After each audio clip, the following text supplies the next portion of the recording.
The second negative impact involves nutrition. Many students rely on schools for their daily nutrition. My hope is that you found the state's immediate response to this need as encouraging as I did. Before thinking about devices, which students had devices, which students needed devices, or how students would be able to pick up work packets, schools first began to problem solve ways to ensure that students were being fed. I think it was just quite remarkable how, without any hesitation, schools and systems began designating sites for parents to pick up food. And I especially appreciate how educators respected and adhered to Maslow's theory.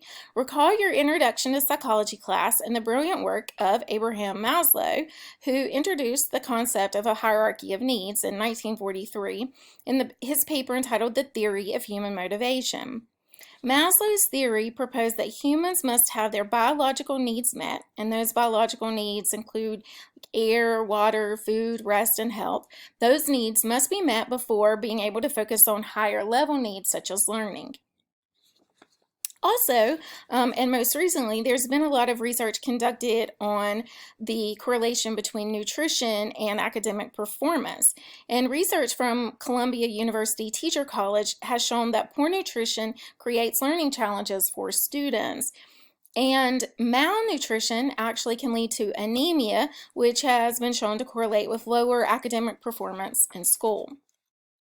So I was thrilled again that schools began responding to the pandemic with a very holistic approach. They focused on meeting the physical and academic needs of students. That is, they were focusing on that whole child. But even with nutrition, we must revisit the access issue, just like we discussed with the digital divide. What about students who lived in homes without transportation to pick up the food from the designated sites? And without proper nourishment, isn't having access to technology and the internet a futile endeavor? If a child is dealing with hunger pains, how will he or she concentrate on anything beyond meeting those needs, getting those needs met, getting food, getting nourishment? And then the third negative impact related to the pandemic or COVID-19 on the education of K-12 students is related to the provision or the lack thereof of support services critical to the academic success of students with special needs. And on March 12th, the U.S. Department of Education issued a fact sheet to states providing informal guidance stemming from its interpretation of federal special education law in light of the special circumstances imposed by the COVID-19 outbreak. Relevant to the issue of what education is due to students with special needs during the public health crisis, the Department of Ed stated, if a local education agency, typically a school district, continues to provide educational opportunities to the general student population during a school closure, that is, by providing online learning, the school must ensure that students with disabilities also have equal access to the same opportunities, including the provision of a free appropriate public education. Schools must ensure that, to the greatest extent possible, each student with a disability can be provided the special education and related services identified in that student's individualized education program developed under the Individuals with Disabilities Education Act or developed under Section 504 of the Rehabilitation Act. However, what we know is that many students with exceptionalities received a patchwork of very limited services during the pandemic. For example, physical therapy and occupational therapy sessions, and those are considered related services, those were not provided because of the social distancing rules.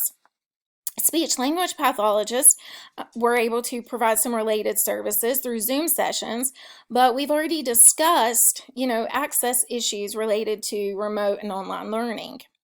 Some special education teachers worked with parents to teach the parents how to provide support services to the best of their abilities, but this really led to a very quick burnout of the parents who were trying to, fill the role of teachers.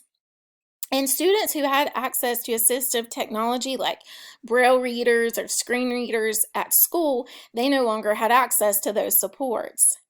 In one classroom, there were students who were deaf and who were hard of hearing, so their school actually provided an American Sign Language interpreter to join a Zoom session. But what happened is that the class size was so large that it caused the interpreter's screen size to be reduced to such a tiny size it was impossible for the students to read or see the signs. Also, we know what happened during the pandemic at the end of the academic year is that evaluations to establish eligibility for special education services were just halted. So students who were being tested to see if they were eligible to receive services, all of that it stopped. It came to a screeching halt. And then for students who were due for reevaluations of identified needs for continued services, the reevaluation process was also delayed. And these are truly just a few examples of the interruption of the educational support services for truly our most vulnerable population, and that is students with disabilities.